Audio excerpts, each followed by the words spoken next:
What's up guys, Rowan here from Artist Smart TV, and today I'm sitting down to chat to Azar, who was one of our Pathfinder students in 2020, to learn about her journey throughout Year 12 and her tips, strategies and advice that she used to excel and receive multiple early entry offers and to get into her dream university course. So welcome Azar. Hi. Now just a couple of quick things so we can get to know you a little bit better. What school did you go to? I went to Amity College in Prestons. Awesome. And what subjects did you take during the HSC? English Advanced, Maths Advanced, Biology, Legal Studies and Studies of Religion 2 units. Cool, great. And thinking about that at the start of Year 12, what was the course that you were really hoping to get into for university? Alright, so I was planning to get into dentistry. Although I knew that was a big leap, I still put that as a goal so I could aim as far as I can. And along the way, did you decide that wasn't for you anymore? Yep, so after sitting the UCAT, I realized that maybe I should consider other degrees. Well, I'd already had considered other degrees from the start because it's always good to have a backup. And yeah, that's what happened. Awesome. And so then you ended up settling. What was the sort of area that you decided you really wanted to pursue? So I love helping people, so definitely something in like medicine or humanitarian sciences. So psychology was a good mix of both science and social science. So it was And what will you be studying at university now as a result? psychology and cognitive brain sciences. So you in the end, you pivoted your sort of choice of degree once you experienced UCAT, and you're now going to be studying exactly what you hoped for, which is amazing. Now, I know you got an early entry for Macquarie for that as well, and then also got the offer for the honours program for psych, which is fantastic, so congratulations. Now, I guess, how did it feel when you got the sort of news that you were going to have a place at Macquarie to study psychology? I was so excited. I was so happy. I couldn't wait to tell my parents, and obviously they were over the moon. It was great news, honestly. Now, let's rewind to the start of Year 12. I know that thinking back to the start of Year 12, I think one of the challenges that you identified that you were struggling with was motivation, as well as just navigating maths and English and the challenges that come with a relatively new syllabus for English and a very new syllabus for maths. It was the first year you were the guinea pig. What were some of the challenges you were experiencing at the start of Year 12? Yeah, so like you mentioned, I had a lot of trouble with maths, especially because I used to fail maths a lot up until Year 12, and English creative writing was also a problem because I'm not a big reader. And yeah, motivation, because when you start off really hard in Year 11, Year 11 senior year, towards the end you kind of go, oh my god, I exhausted myself out, and you just want to sit down and do nothing. And so that's what happened to you then. Was it burnout or something a little bit short of that, but still not great? Something like that, like a burnout, not bothered anymore, is it really worth it kind of thing. And that's when you need to be the opposite, right? You need to be firing on all cylinders. So it sounds like you went quite hard in Year 11, motivated and working really hard, and then ran out of steam by the time you got to the beginning of Year 12. What did you do? What were the steps that you took and the strategies you implemented to rediscover that energy, that motivation, and really get back on track, right? So with our motivation, I actually had a lot of help from my mentor here, Sarah. She really helped me with that.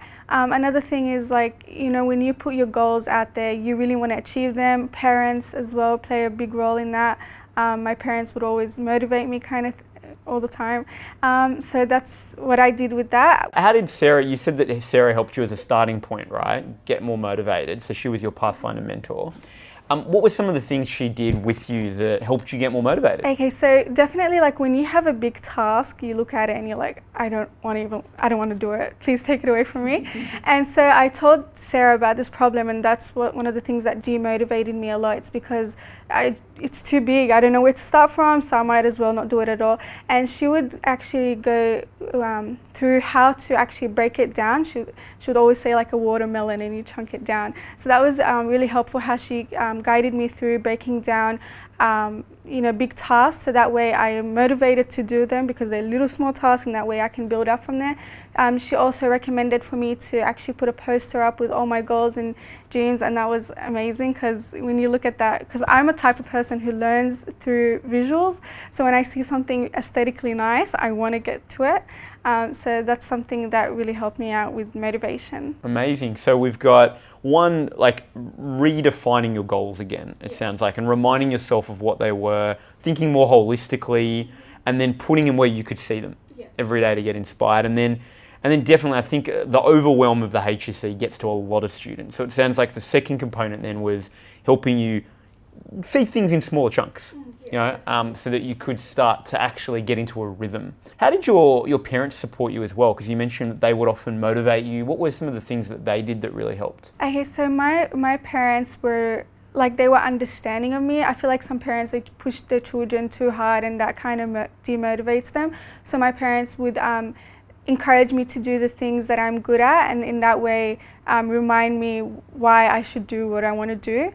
So I remember my dad would always make me think more realistically. When I would say something, it would be like, well, let's look at it in this point of view, this perspective. And my mom would help me out a lot when I wouldn't want to study. She'll say, you can do this sort of stuff. Yeah, so that's pretty much it. Okay, awesome. So it was understanding you, and then it sounds like they were just a really great source of encouragement, really, just to keep on going. Hey, don't give up, keep on going. Exactly. Yeah, that's amazing. Now, I know you come from a big family. So, I think there's always a lot of things, I imagine, happening at home. Yeah. I mean, what were your regular sort of family responsibilities, and then how did you balance them with your studies? Because, I mean, just as a bit of context, how did you end up going ATAR-wise at the end of year 12? Okay, so I got an 89.5. Awesome, well done, congratulations. Now, that was with, as we're about to discover, a lot of commitments going on in your life. So what were some of those family commitments, and then how did you balance them? So my mother is a foster carer, so we foster 2 little boys. They both have autism, and in saying so, it could be very difficult to have them around the house, especially when you're studying. They would jump on me, they would scribble on all my work, and even broke many iPads that I owned. Because my mom, she struggles with English, she doesn't speak English very well, so I had to help her out a lot as being the oldest child, making phone calls on her behalf, taking them to speech therapy, all these other therapies that they needed for their growth and development. And so the way I dealt with this, especially during my HSC, is, well, I studied at school instead of more at home. So I know this might sound, oh, it's such a pain, at school I want to hang out with my friends, I want to do things that I like, but I feel like if you really have a lot of responsibilities at home, use that lunchtime, use that free study period to actually get your work done. If you know that at home you really can't do as much work. Of course, COVID kind of impacted that for me because I had to stay at home when it was school time.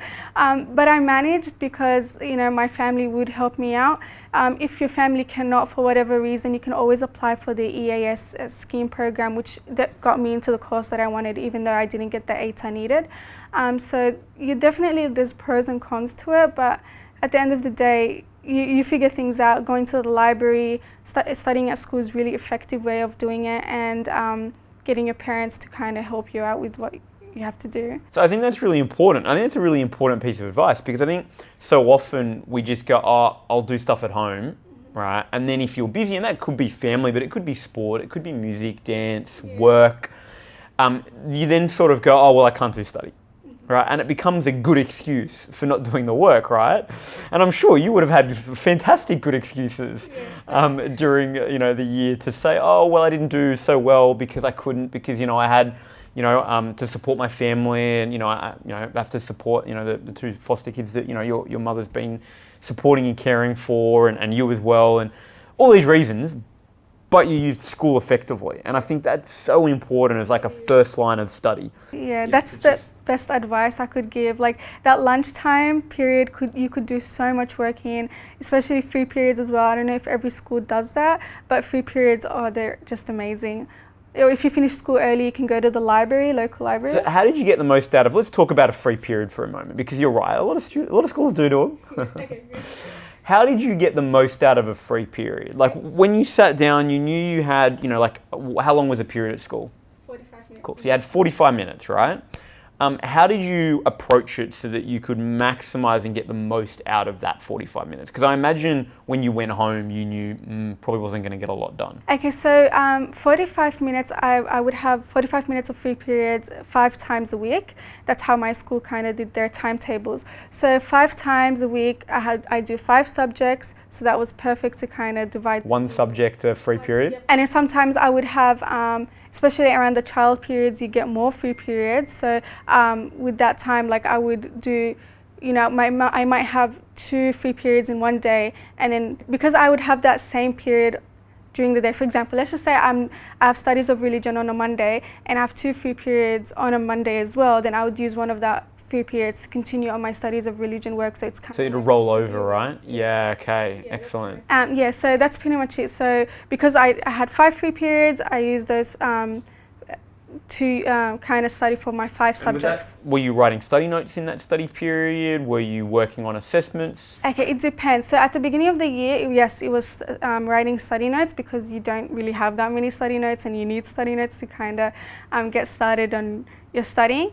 And then towards the end, I would do a lot of practice questions. So, you know, looking at the syllabus point, taking out the key terms and making my own question, and then, you know, using books that have like HSC like questions and then answering it from there. One of the other things is obviously, as you highlighted, you know, COVID meant that you were at home more than you were able to. So you then needed to, it sounds like, learn to manage studying at home in an environment that clearly had a lot of distractions going on.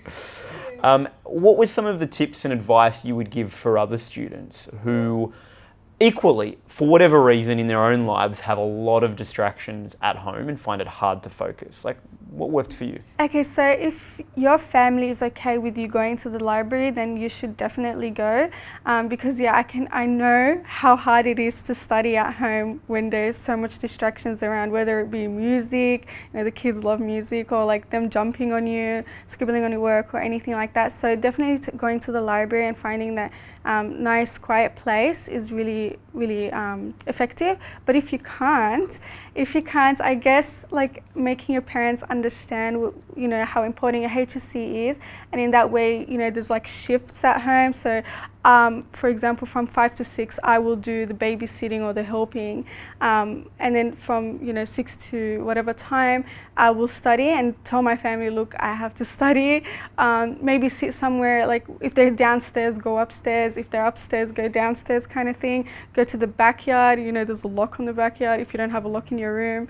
I guess that's about it, what you can do. Okay, amazing. But I think that idea of actually viewing it almost as like a shift, like study, and look, study, it's something that we talk about, should be defined, non-negotiable, like as a time slot. So it sounds like in some respects what that helps you end up doing is having a lot of structure, because you need to, because you're working with your parents, family, etc. to support. So that's fantastic. Now, I know that you know, you didn't have a formal leadership position at your school, but it was something that you still wanted to develop. Yeah. And I think there's a lot of students that fall into that category. Obviously, you know, you might be at a grade of 150, 200 people, and there's like 10 leadership positions. Yeah. So there's lots of students that fall into a boat where they want to develop leadership, but don't have the obvious solution of being a leader at school. How did you still continue, despite that, to develop and grow your leadership capability? I got lucky actually, because I had a job at a very young age. So as soon as I turned 14 and 9 months, I applied for a job and then got jobs from there.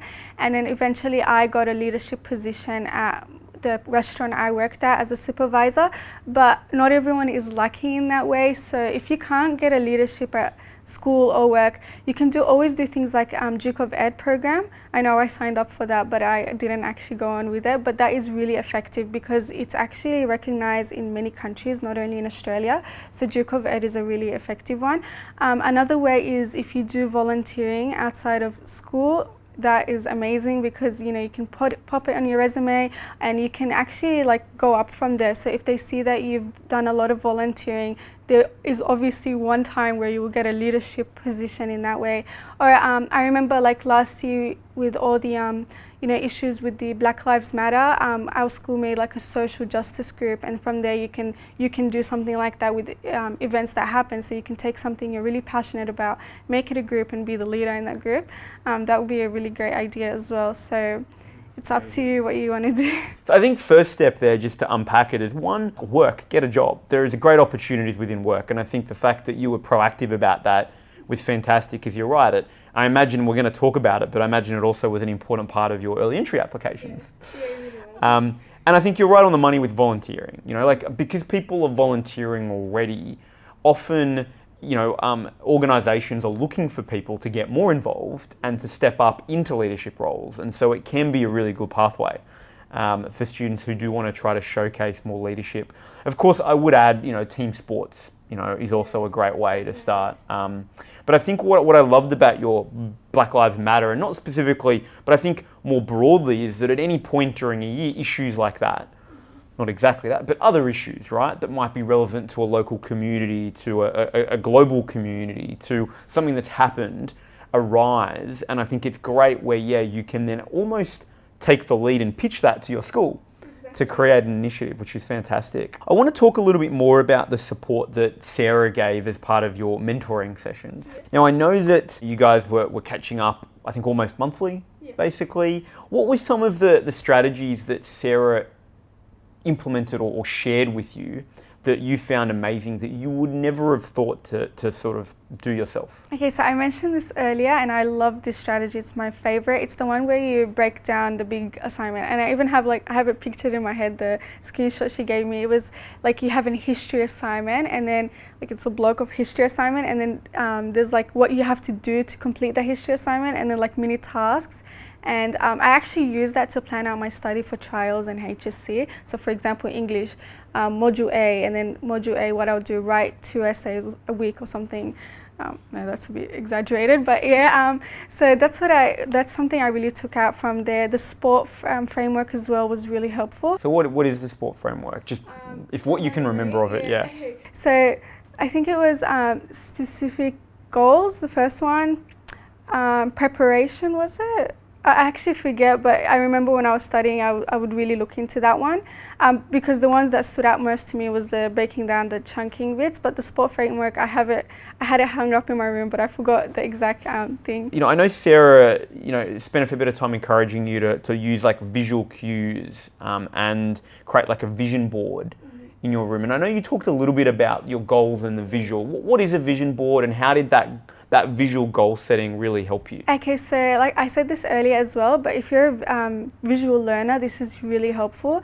I know in 2020 or 2021, we're more aesthetics, and we like to see pretty things, especially when your notes look pretty. So this was another way to kind of get you motivated. So a vision board is pretty much just a board you hang up in your room, and you have pictures or notes or anything that will get you motivated. So for example, if you really want to be a lawyer, you'll have pictures of a courtroom, or you as on something from Pinterest. You can go on Pinterest and search up your aesthetic, whatever you like, and then just pop it up there, and it'll be really motivating to look at that. It's kind of this is what I want to be in the future, and if I want to be in the future, then I got to start from now and work hard from now. So the vision board was a lovely way to kind of get me, keep going as her. One of the things that I think sometimes students can feel is I'm having these mentoring sessions, and my mentor's giving me work to do. In terms of actions that I've got to go away and work on. Did you find that the sessions that you had with your Pathfinder mentor added to your workload, or were they actually more helping you work smarter and more effectively? It did feel like it was added to my workload, but that's because I didn't want to do any work. But what the workload was benefiting me for my studies. So she would, for example, would make timetables, but she would tell me, okay, by next session you should have had your timetable all done. And then when I actually do that, it's actually helping me out more than, because she's not going to assign me work that's not going to help me out or help her out instead. No, it's actually for me. So doing that, the workload is actually what kept me going, because it made sure, having an accountability buddy kind of thing. So that was really helpful, definitely. Now, what did your study notes look like before you joined Pathfinder program, and what did they look like after? Okay, so I remember we did have a workshop on how to write effective study notes. So yeah, my notes were kind of, just the heading, and I would write whatever. But then after after the Pathfinder program, I actually started to use the syllabus dot points to kind of write my notes. So I would have the heading, inquiry question, and then this specific syllabus dot point, and from there I would write whatever's necessary and then keep going from there. Amazing. And so then, was it something that helped you stay on top of study notes as well? It's so easy to find it. So there's lots of topics, especially in biology, and then you just look at the syllabus dot point and you find whatever you need. Especially if it's like on your computer, you can go click on it. Yes, it was pretty good. At the start of year 12, your dream, I think, was to open a dental clinic. Now I know that's changed a little over time, but how did Sarah help you sort of research the study options that you needed to take to make that a reality? So a lot of times I would actually talk to Sarah and say, I don't know what I want to do. I don't know if this is what I really want to do. And she would help me out a lot. And one of the tips she gave me was to actually call like a dentist or a psychologist and, kind of take as many questions from them and see how their experiences are with the job they're doing. And then, so that was one of the workloads she gave me as well, was to actually call someone up. And that was really cool. Not only is it good for you to know about your future self, but it's good also good networking technique, because you're kind of getting to know people, expanding, and maybe you can even get an internship with them or something. That's amazing. Well done. Now, you also, during the HSC, had to do UCAT, okay, which is the University Clinical Aptitude Test to get into med or dentistry or the related sort of courses. And now I know in the end you didn't quite get to where you wanted to with it and had some realizations along that process. I think the question though is a lot of students undertake it. Thousands of students take it each year. Only a very small sliver end up getting a positive sort of result at the end of it. How did you balance it though with your HSC trials study? Because it arrives pretty much just before trials. Yeah, that was quite a problem. I struggled with that one a little bit. I feel like with a tip I could give with that one is probably start studying for UCAT early on, like year 11, and not like intense studying, but maybe like once a month or twice a month do like a quick practice exams, because it does get overwhelming studying for the UCAT while you're studying for your trials, and you're like, which one's more important? Obviously the UCAT is much harder than the trials, but your trials are pretty important for your overall HSC marks. So with that one, I guess I just effective study timetable. So every Tuesday I had to do a UCAT practice exam, and then every Tuesday and Friday, and then the other days I'll study for my HSC trials, something like that. Yep. And so your recommendation, it really sounds like, is plan well in advance.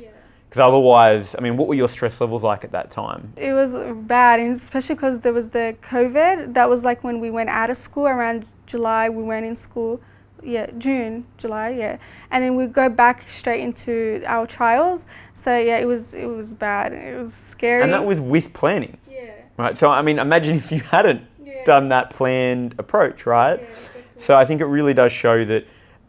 Planning and starting early. So would you advise students of starting in January and slowly doing a bit of UCAT each week that early? Yeah, like I'm telling my sister to start from year 11. It's not. With the UCAT, it's not content based. It's more about how fast you are responding to situations. And I feel like if you do 2 a month, it would be really good. Like starting from year 11 up until year 12. Yeah, I know one of the challenges, and I think you highlighted, was stress and even sort of anxiety before exams. I think that's a really common challenge that almost every HSC student grapples with. What were some of the things that you learnt throughout the program, either workshops, intensives or mentoring, that helped you better manage the stress and the anxiety that came with exams during year 12? Yep, so one of the most important things that kind of like highlighted into my mind till today is that it's so important to take care of your physical and mental health during your HSC. So,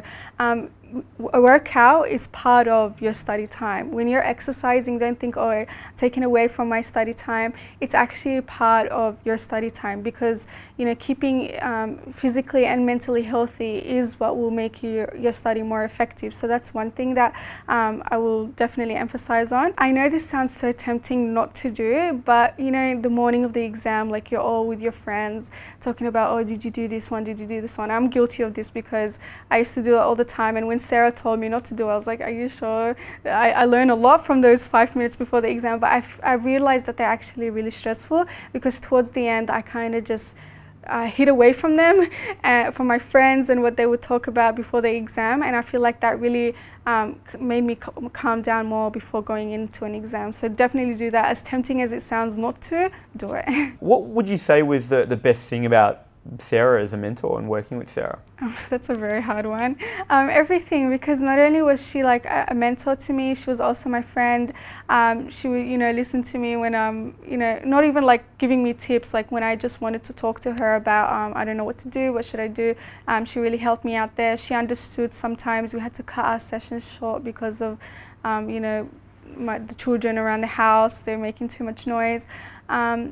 But like the best part was, like I mentioned this before, I'm the first person who's graduating like from my family in Australia. So the fact that I never had anyone, older peer to kind of tell me, what to do, this was really helpful for me, because she really guided me throughout HSC. That's amazing. Congrats. Thank you. That's fantastic. So you'll be the first person in your family to go to uni in Australia? Yeah, no, I have my sister who goes to uni in Australia, but she didn't graduate here. Okay, cool. So you graduated. Yeah. Amazing. Well done. Now, I know one of the sort of great things that happened along the year was you got an early entry offer.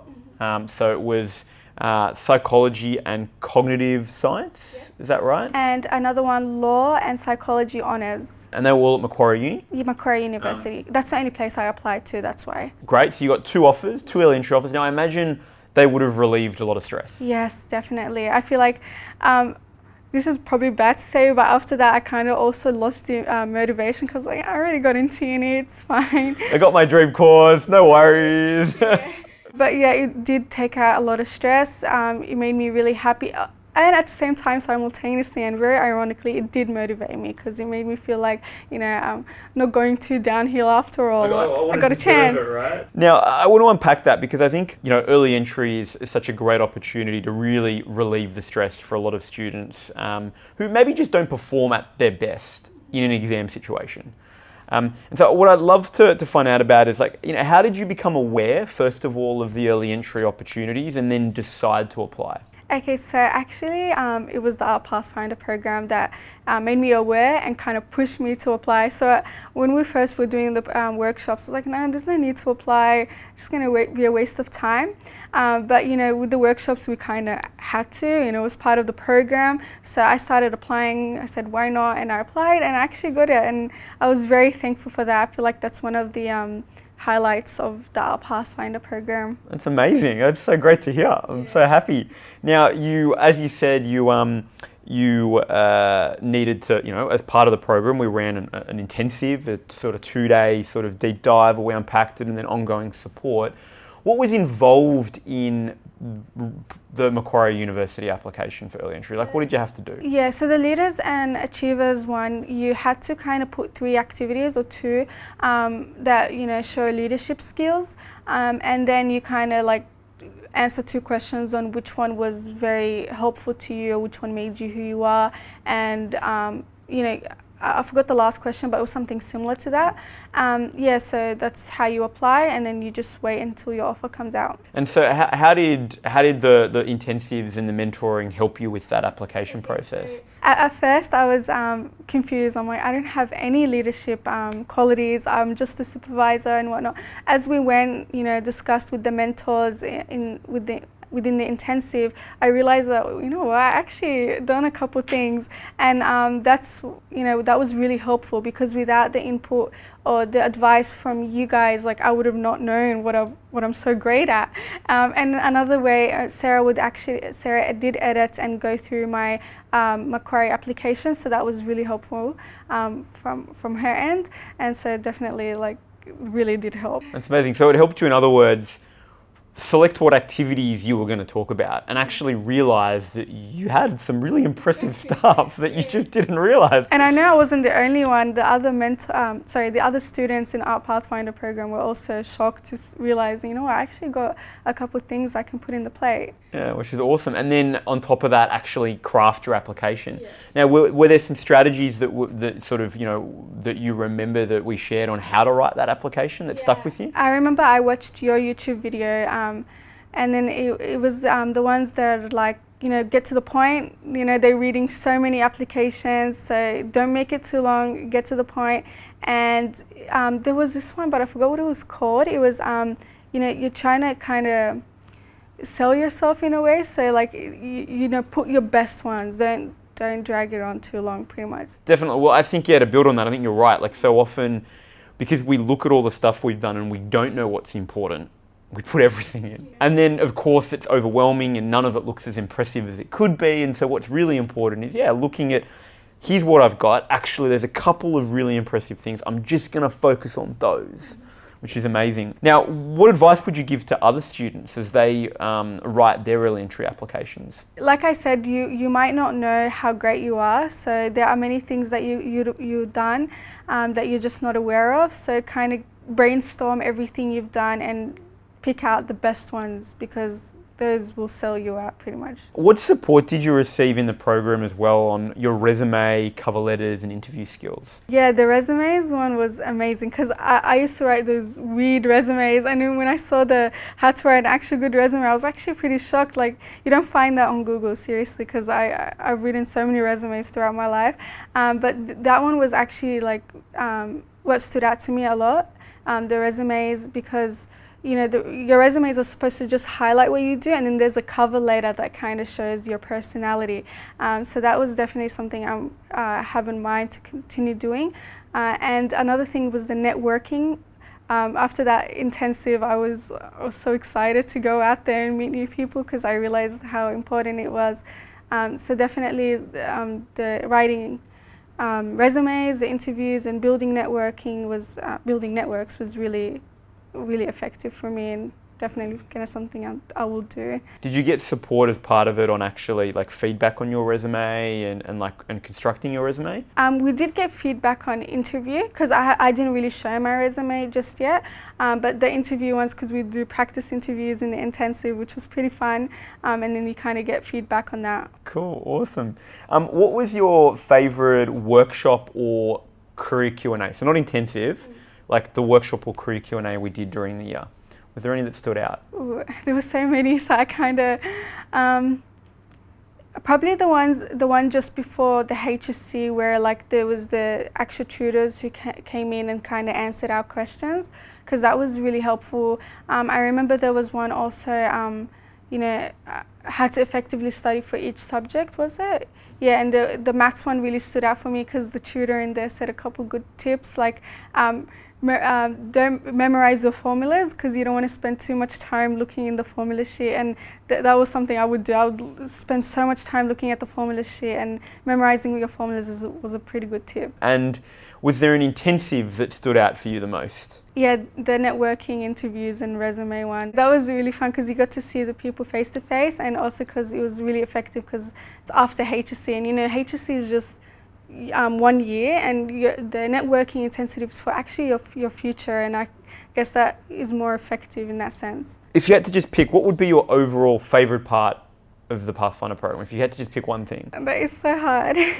I don't know, I could say so many, but if I was to rank it, because personally, like I mentioned, I didn't have anyone to help me, so having a mentor, intensives, workshops, and meeting new people, it was all of it was just amazing. What would you say to other people who were thinking of joining the Pathfinder program? Definitely do it. Like, there's no point of not doing it, so it's really helpful. It will really One thing it did for me as well was decrease my stress, because I remember starting Year 12 seemed like the biggest deal. Like, it's end or all. There is nothing after HSC. You just got to get that 90 plus ATAR or you'll die practically.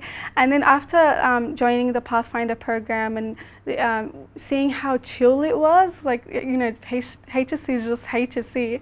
I realized, you know, it really put me like, okay, I'm relaxed now. Made me more calm, and made me more focused. You know, when you're calm, you're more focused. So definitely, there were so many benefits to this program, and I'll definitely recommend it to everyone I know. Amazing. Now, one final sort of fun question. If you could take a time machine and go back to the start of Year 12, what would you do differently?